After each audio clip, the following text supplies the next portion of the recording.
The last member of that branch of the family was a wee lady called Mrs. Catherine Bruce. And Burns wanted to meet her because she was a Jacobite. And her husband had been a very good friend of Bonnie Prince Charlie. This is like 1787, so this is what, 40 years after the Jacobite rebellion. So she's one of the last people alive who had the folk memory of what happened. And Dr. Adair says that when they came to Clackmannan Tower, they found this little old lady, and she was sitting in a great big chair, and suddenly she pulled from under the chair this huge sword. And I think, what's going to happen next? She told Burns to kneel down in front of her, and she knighted him, and she said, I have more right to do this than anyone else, because she considered herself to be a descendant of the king. And then she said, arise, Sir Robert. And I think, according to Dr. Adair, I think he sort of gave her a little kiss, pecked on the cheek. And she grabs him by his lapels, pulled him in, and said, what's wrong with my mouth? And got a very nice, intimate kiss. And the next day, Burns then goes to Dunfermline Abbey and kisses the floor of the nave where he thinks the king is buried. So the family get 2 kisses from Robert Burns in 24 hours. That's a silly story.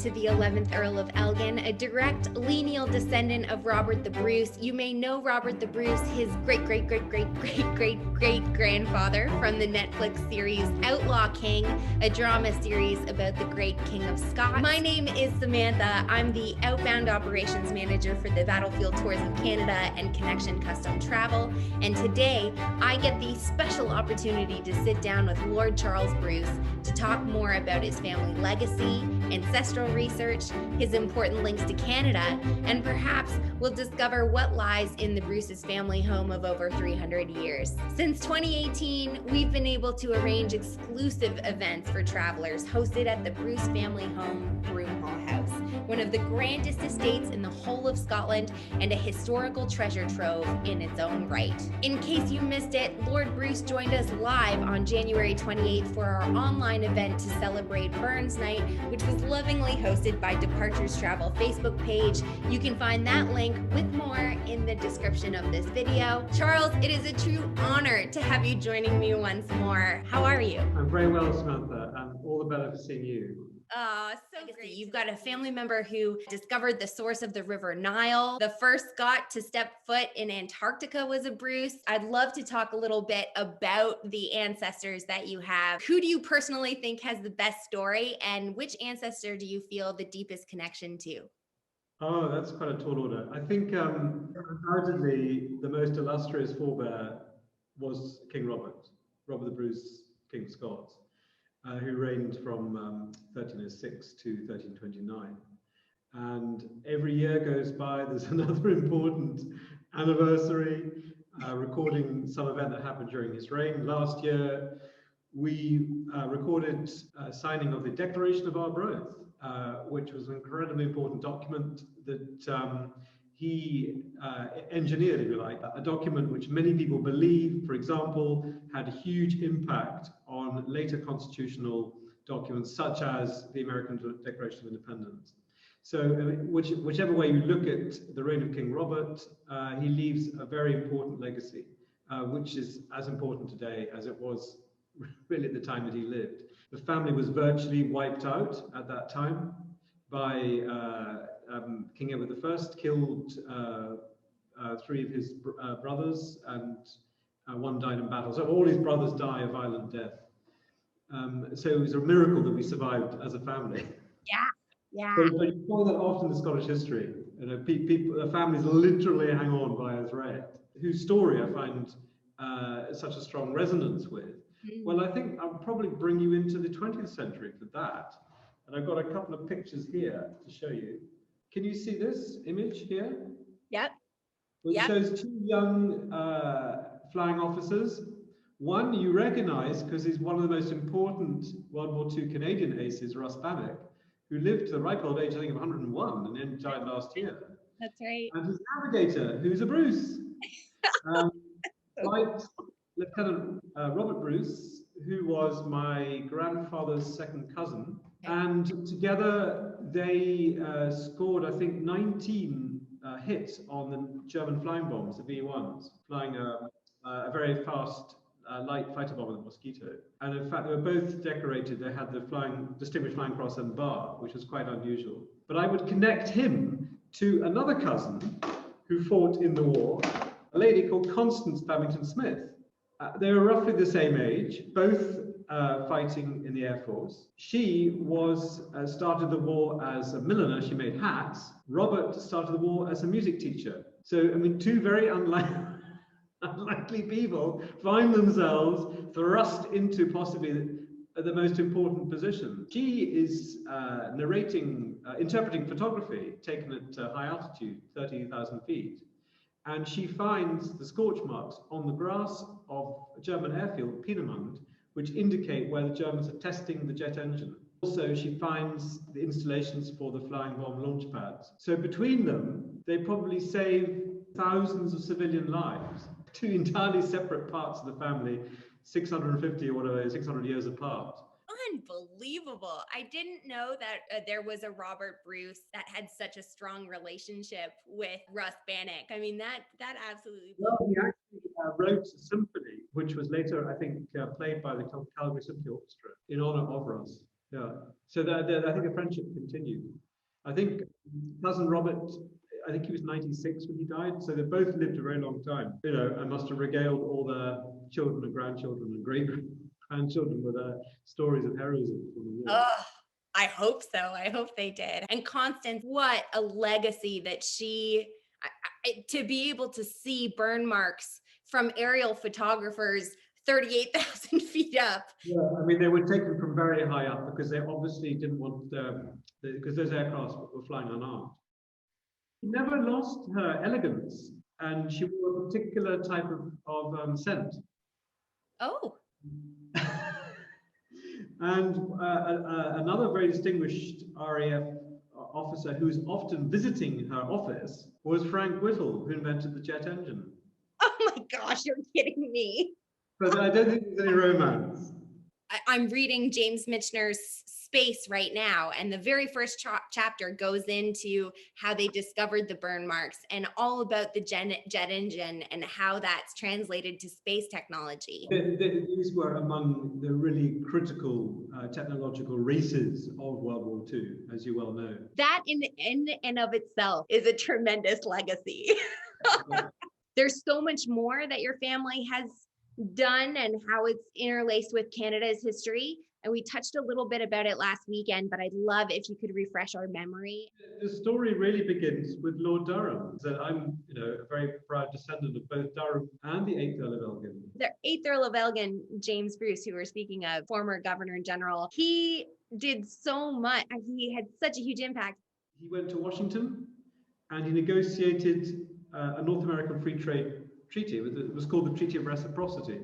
And that turbo boosted the Canadian economy. And I've got this record from 1854. And it explains exactly what's going on. It's got all these wonderful tables that show you how the railway building program takes off and how the exports of wheat take off. It's just a really important moment. And I think he realized that it was all very well reorganizing the democratic structure around cabinet government that was going to work. These are the essential building blocks we put in place before Confederation. Can you see this piece of silver? Yes. This is a trowel which was used to lay the foundation stone of the Victoria Bridge in Montreal in 1852, I think, which becomes the longest bridge in the world once it's finished. At that time, yeah, absolutely. Well, I'm just moving it really slowly so it captures the light. It's beautifully engraved with maple leaves. This is the first time the maple leaf is actually used as an official symbol of Canada. And again, it was a symbol of unity, to unite the French and English-speaking communities. So much of the material that we collected, and which we have now deposited with the Canadian government, symbolizes the sense that Canada was this incredible experiment in decolonization really early on. And we're talking about mid-19th century, 100 years before the British Commonwealth has run out. And the whole purpose was to unite the disparate French and English-speaking communities. My ancestors' job was to weld together a common polity where, for the first time, it would be perfectly possible for French and English-speaking politicians to serve not only in the same political parties, but also in the same cabinet. And the most controversial bill, as we all know, is the Rebellion Losses Bill, which is the second part of a legislative plan which was to compensate those who'd lost property in the rebellion in the previous decade. And that's what sparks off this riot, which then leads to the Parliament being burned. And as we talked about at our last meeting, it's a fantastic contrast to how things happen on Capitol Hill on the 6th of January, which resulted in the federal government in the United States swamping Washington with 25,000 National Guard.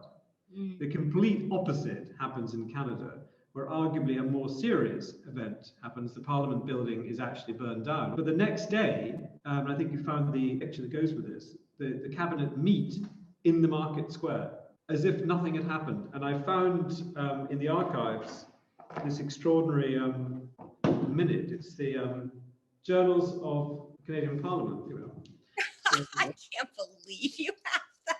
I'm going to have to put my glasses on. Right, here we are. This is the 26th of April. The building in which the sittings of the legislature were held, having been destroyed by fire yesterday evening, the House met in the Market Hall. And it carries on. I mean, it's just so understated. This epitomizes Canadian understatement. Absolutely, it's their whole attitude. I know. I'd like to talk about Broomhall, the house itself. First of all, how did you come to decide to open the doors of Broomhall House? Well, I mean, we opened the house as a business after we had to do a lot of very expensive renovations a few years ago, and I had to come up with a business plan. I mean, most properties like this are open for one purpose or another in Scotland. So to that extent, we were quite late to the game. But that allowed me to look really carefully at what we wanted to do. And this is my parents' principal home. So the use the house has been put to is going to be low volume. It's not going to, we don't have very large events here.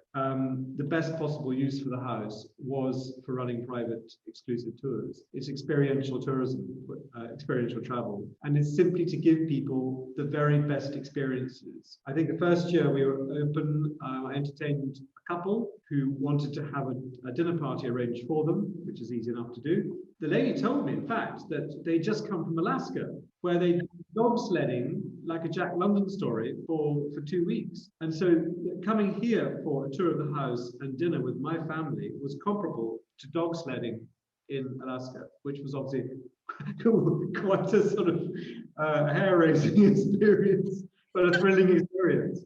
And this, if you like, was a contrast, but comparable. What it is for people is they get to see these historic artifacts and these wonderful connections to their own history while speaking to you. You're a part of that story, that your family is living history. I think it's incredible, an incredible opportunity for people. Well, no two tours is alike. Mm-hmm. So the guides always say, it's weird, but we never get the same story twice. It's always different. Very important that is the case, and it's not some pull a cord recording. We sometimes get a request from a client that they would like to bring their children, as if this is a sort of terrible imposition. Like, do you mind if the children come? Over 70 children will be born and brought up in this house since it was built. I mean, I will say, how old are your kids? And they'll say, oh, well, they're 6 and 9 or something, which is very important, because if they're 6 and 9, then the tour is addressed entirely at the 6-year-old, because it's a matter of honor to me that 6-year-old is not going to get bored and fidgety.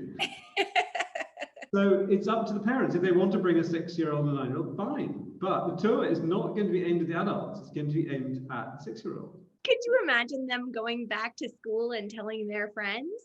It's good for the family to have had that experience in common. Talk about it afterwards, and it might spark people's imagination. They want to look up more history and because what they were told something that they thought was interesting. So it's good for everyone. As you say, it's a growing experience. It should be a growing experience. Some of the historical artifacts that you have, I thought they date back to the 4th century BC, but you were saying some of the stuff you have is even older than that. It's 2000 BC. We came by pieces of the tomb of Constantine the Great, which had been turned into a flight of steps leading into the treasury building in the Topkapi Palace in Constantinople, Istanbul. And the Sultan, Selim III, allowed my ancestors to take these pieces because he was collecting antiquities. That forms the tomb of King Robert the Bruce in Dunfermline Abbey. The family gave the pieces of porphyry, and a beautiful brass effigy of the king was set into it, as you know, after they discovered his body. The most important weapon of all, of course, is the sword of state, the 14th century sword of King Robert the Bruce. And as I was saying to you previously, it's quite difficult to date a weapon unless you know it's been dug up from a particular battle, because you know exactly when it was used. This weapon was never used in battle. It's a sword of state. Can you explain to us what a sword of state means? It represents, if you like, the dignity and the sovereignty of the country. And it was a beautifully made presentation sword. I think it was made probably by a German armourer. I think the finest weapons came from Germany. They weren't made in Scotland necessarily. And it's been lovingly passed down. I mean, my father is the 37th chief, so it's been passed down from father to son. And in fact, I was explaining to on Burns Night that the sword has actually been used to knight the poet Robert Burns. What I find so tremendous about the sword, apart from that story, which is phenomenal, is just how big it is. It's huge. Can you show us just how? Do you know the height of the sword? It's about 5'4". Wow. Actually, as I think I told you, there's a really good facsimile of this sword in Ontario, in the Sergeant's Mess. In St. Thomas, that's right. Is that right? In the Armory.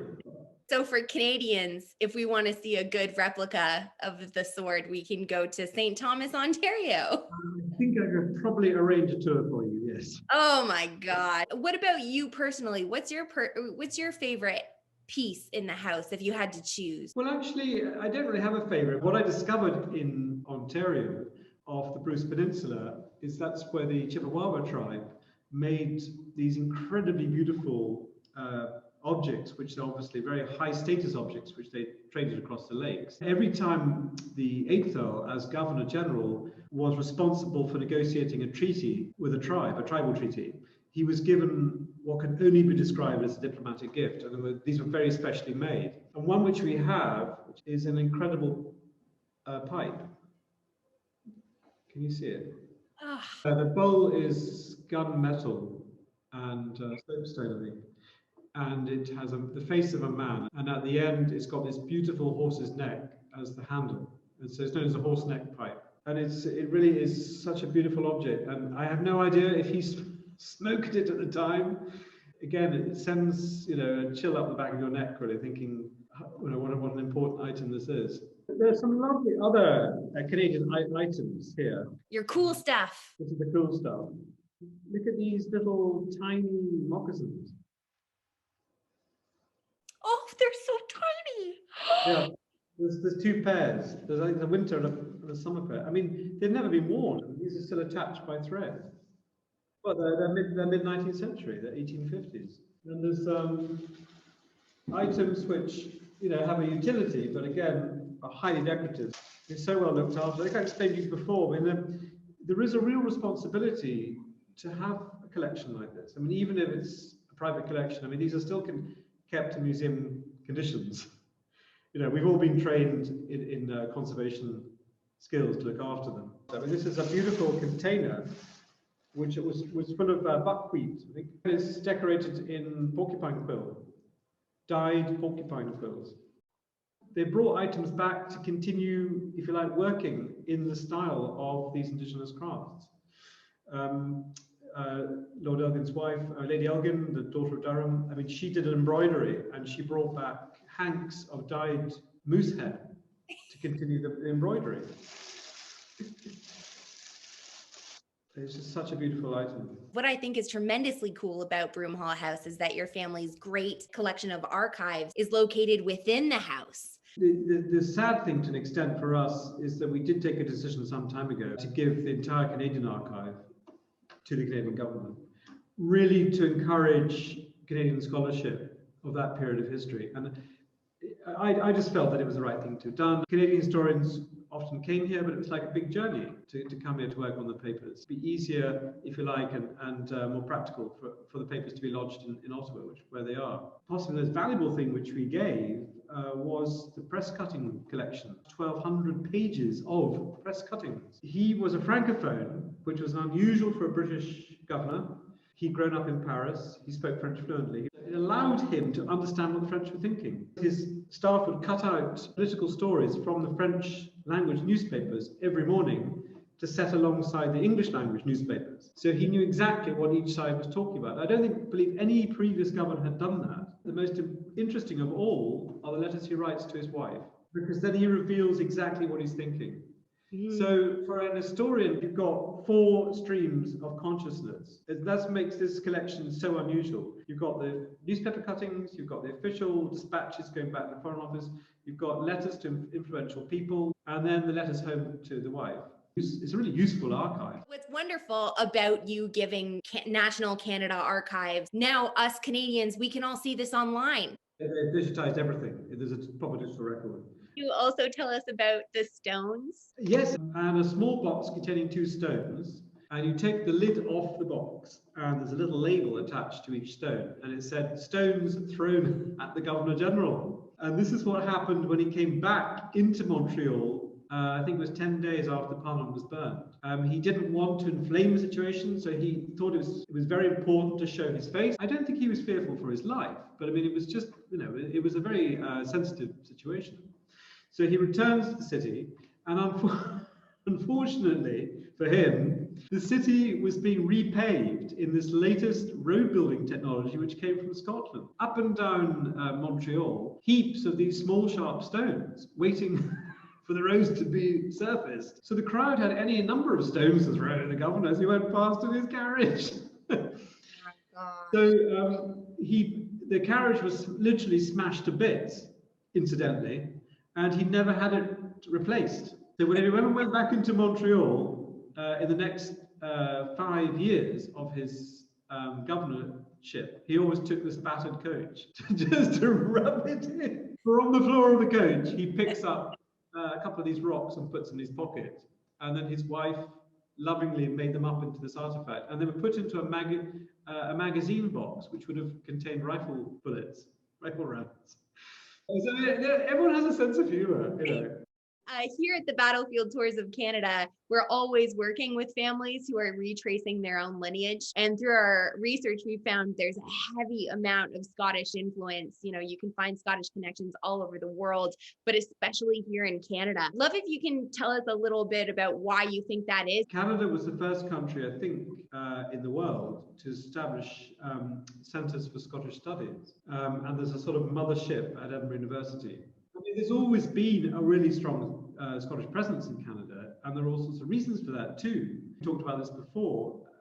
The Canadian forces have kept their Highland regiments, whereas in Scotland they've all been amalgamated into one. And you come across regiments which are still bearing the same names as their Scottish antecedents, like the Argyll and Sutherland Highlanders. And of course, the story goes that the kilted regiments had the highest recruitment record, because everyone wanted to wear the kilt. So you end up in a situation where there's a sort of, there's always a momentum towards a Scottish identity. I mean, there's something really important about this. And you can find in Canadian history, you find these very important events happen because of a group of Scottish people appear to have been able to pull something off, working together as a team. And the example I always use is the Canadian Pacific. The chief promoter was a Scotsman, Strathcona. The guy who raises the money, a chap called Rose, another Scotsman. And then, of course, the chief engineer is a chap who was born not far from where I'm sitting, a guy called Stamford Fleming. It's one of the world's great engineering challenges. And he devises the time zones in order to cope with a train moving from the Atlantic. 28% of Canadians claim direct Scottish ancestry, which is. Yeah, I think it's the largest single Scottish population in the diaspora. The diaspora is reckoned to be over 30 million. Yeah. So it's a very big chunk of that. we were mentioning before James Bruce, our Governor General, who was writing furiously, you know, in all these different branches, and that's how we got our Canada Postal Service. Yeah, he introduced postal service, but he had been Postmaster General in a British cabinet. So I mean, there's something else he knew how to set it up. He knew how to set that up. That's right. Yeah, that's right. From time zones to the Pacific Railway to even our water system was devised by the Scots. I mean, we owe you guys so much for our basic infrastructure, which would have been such a challenge for such a vast country. Speaking of the diaspora, more and more people are interested in pursuing their genealogy, whether through DNA or archival research. And why do you think pursuing genealogy would be important? And do you have any insider's tips you can give anyone who's looking to research their own Scottish lineage? Well, I think the quality of genealogical research has vastly improved in recent years. It's reckoned that over 2 million people have left Scotland since records began. So that's probably going back 250 years. From our perspective, it's very interesting watching these studies that are being done to see how a Scottish DNA, if you like, has influenced a country like Canada. Mm-hmm. How would you say, how can Canadians benefit from knowing their connections to Scotland? I think actually it's good if more Canadians support their Scottish societies. Societies, the Burns clubs, if they have a clan or family association that's based in Canada, join up, go along and support them at the local Highland Games gathering. The first one I went to was Fergus a long time ago. There are over 30,000 people there. Wow. I mean, you approach this small town in southern Ontario, with fields and fields of camper wagons and Winnebagoes all parked up. I was just completely blown over by it. Keep on refreshing it. And as I said, it's very important in a country which is made up of different migrant groups in the way that Canada is, that the earliest European migrant groups, such as the Scots, the Irish, the English, the Welsh, and the French, they take time, if you like, to reflect on the needs of today's migrant. And I think that there's a migrant history which the Scots should be able to share usefully and profitably with more recent migrant groups. I think it's another way in which Canadian society can be strengthened too. To anyone who hasn't been to the Highland Games, either here in Canada or in Scotland, what a party. I mean, it is so much fun. There were 500 pipers at Kincardine. Oh my God. The noise was just deafening. It was a wall of noise, a wall of sound. A wall of sound. A big Dolby surround sound of sound. The culture and the traditions have had a profound impact on Canadians. We really like to do it up. Well, you're always winning the games in Glasgow. Yeah, that's right. Yeah, that's right. Yeah, and the Highland dancers from Nova Scotia, they really know what they're doing. You're a patron of the Association of Scottish Clans and Societies. Scottish Clans and Societies, CASOC. Yeah. But they also help clan chiefs connect with clan members if a clan society has gone into abeyance and kind of bring the flock back together again. That's right. Bring the flock back. Which is what we need. We need some sort of anchor to these events. So many people I know, even here in Saskatoon, say, oh, I was a part of this clan. And even for them to know that, I find really impressive. They know this information, and we need to anchor that somehow. You can say, oh, I'm part of this clan, but there's so much that clan association is doing. And to network and meet other people within that clan is a phenomenal opportunity in the 21st century. It is, yeah. In real time. Well, those were all my questions for you. Do you perhaps have anything else, any other questions, anything else you wanted to cover today? I think I'd love to join one of your battlefield tours. This is Vimy Ridge. For our Battlefield Tour travelers, be sure to take a look at the Battlefield Tours website for our 2022 Scottish Battlefield Tours, taking in sites such as Bannockburn, Stirling, Culloden. Plus, we have a few more special stops along the way. For our travel agents and other custom travelers, head to the Connection Tours website to find out how you can plan your own custom journey to Scotland, and perhaps even arrange your own private event to dine at the Broomhall House with Lord Bruce.